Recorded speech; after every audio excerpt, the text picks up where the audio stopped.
السلام علیکم ورحمۃ اللہ وبرکاتہ۔ سورہ یوسف مکی صورت ہے۔ اس کے 12 رکوع ہیں اور 111 آیات ہیں۔ سورہ یوسف کو احسن القصص کہا گیا ہے۔ اس کی سب سے بڑی وجہ تو یہی ہمیں سمجھ آتی ہے کہ جب اللہ تعالیٰ نے اس کو احسن کہہ دیا ہے تو بس بات ختم ہو جاتی ہے۔ یقیناً یہ خوبصورت ترین قصہ ہے۔ پھر یہ قصہ ہمیں کون سنا رہے ہیں؟ اللہ تعالیٰ کی ذات سنا رہی ہے۔ تو جس انداز سے اللہ تعالیٰ ہمیں یہ قصہ سنا رہے ہیں وہ بہت ہی خوبصورت انداز ہے۔ عام لوگ یہ سمجھتے ہیں کہ سورہ یوسف میں شاید یوسف علیہ السلام کے حسن کو ذکر کیا گیا ہے، اس وجہ سے جو ہے اس کو بہت خوبصورت قصہ کہا جاتا ہے۔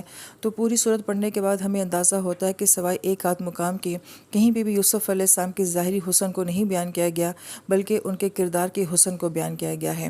تو جو ان کے احسان کے لیول کا کردار ہے، اس وجہ سے بھی اس کو احسن القصص کہا گیا ہے۔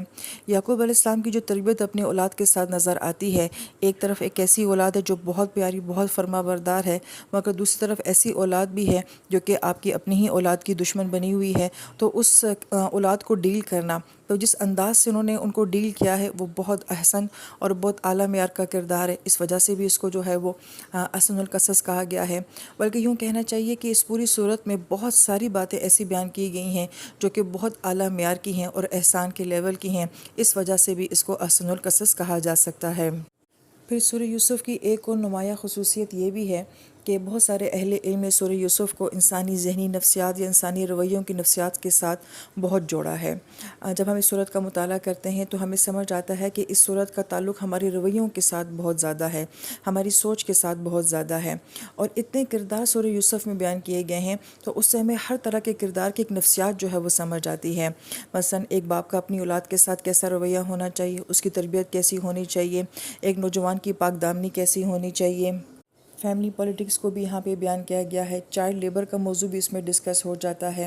ایک شادی شدہ عورت کسی دوسرے مرد کی طرف کیسے مائل ہو جاتی ہے اور وہ کیوں مائل ہوتی ہے، اور اس عورت کی کیا نفسیات ہوتی ہے، محبت انتقام میں کیسے بدل جاتی ہے، اور پھر ایک شوہر جس کو یہ معلوم ہو جاتا ہے کہ اس کی بیوی کی غلطی ہے اور وہ بھی اتنی شدید نوعیت کی غلطی ہے، وہ اس ساری سچویشن کو کیسے ڈیل کرتا ہے، تو اس میں اس مرد کی نفسیات بھی ہمیں سمجھ آ جاتی ہے۔ ایلیٹ کلاس کی عورتوں کا یہاں پہ ذکر کیا جاتا ہے تو ان کے کیا ایٹیٹیوڈ اور رویے ہوتے ہیں، وہ نفسیات بھی ہمیں یہاں پہ سمجھ آتی ہے۔ ایک بادشاہ کا جو کہ غیر مسلم بادشاہ ہے اور اس کا کردار کیسا ہے، وہ بھی ہمیں یہاں پہ سمجھ آ جاتا ہے کہ غیر مسلم ہونے کے باوجود بھی اس کو سچے خواب جو ہیں وہ نظر آ رہے ہیں۔ پھر 19-20 سال کا نوجوان جو کہ بنیامین یوسف علیہ السلام کے بھائی ہیں، ان کی نفسیات پہ ان کے سارے فیملی کے رویوں کا کیا اثر ہوتا ہے، وہ کس ذہنی دباؤ کا شکار ہوتے ہیں، وہ بھی ہمیں سمجھ آتا ہے۔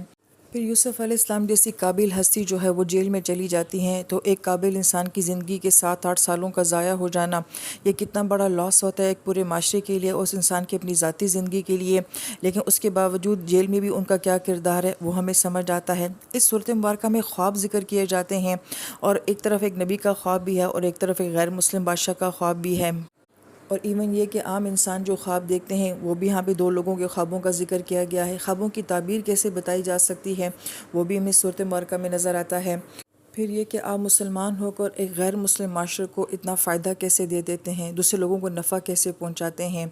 پھر یہ کہ آپ کسی دوسرے ملک میں جا کے رہتے ہیں تو وہاں کے لوگوں کے ساتھ آپ کی کیا ڈیلنگ ہوتی ہے۔ ایک انسان جب مارکیٹ میں سیل ہوتا ہے اور وہ اپنی قیمت لگتے ہوئے دیکھتا ہے تو وہ مارکیٹ کس طرح کی ہے، اور ایک ملک کو چلانے کے لیے، ایک ریاست کو چلانے کے لیے آپ کے پاس کیا پلان ہوتا ہے، آپ کس طریقے سے اپنی ڈوبتی ہوئی معیشت کو جو ہے وہ بچا سکتے ہیں، یہ حکمت بھی ہمیں یہاں پہ نظر آتی ہے۔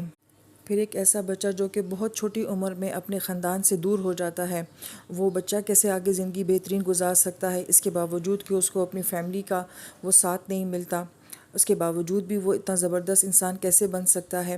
کتنی ہی باتیں ایسی ہیں جو کہ اس صورت کے ساتھ جڑی ہیں، جو جب آپ تفسیر پڑھتے ہیں تو آپ کو سمجھ آتی ہیں۔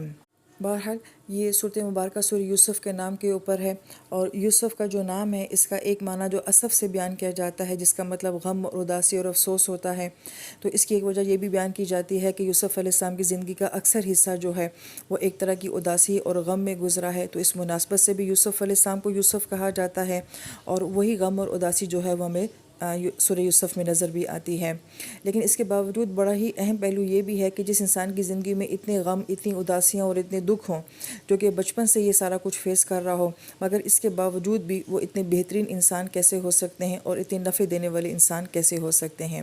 اور اس صورت مکہ کے بارے میں ایک بات یہ کہ شاید یہ اس دور میں نازل ہوئی تھی مکہ میں، جبکہ آپ علیہ السلام ابھی زندگی کے بہت مشکل دور سے گزر رہے تھے، تو گویا کہ آپ کو بھی اس وقت ایک طرح کی جذباتی تسلی کی ضرورت تھی، تو اللہ تعالیٰ نے سورہ یوسف کا قصہ سنا کے آپ کو وہ تسلی دی ہے۔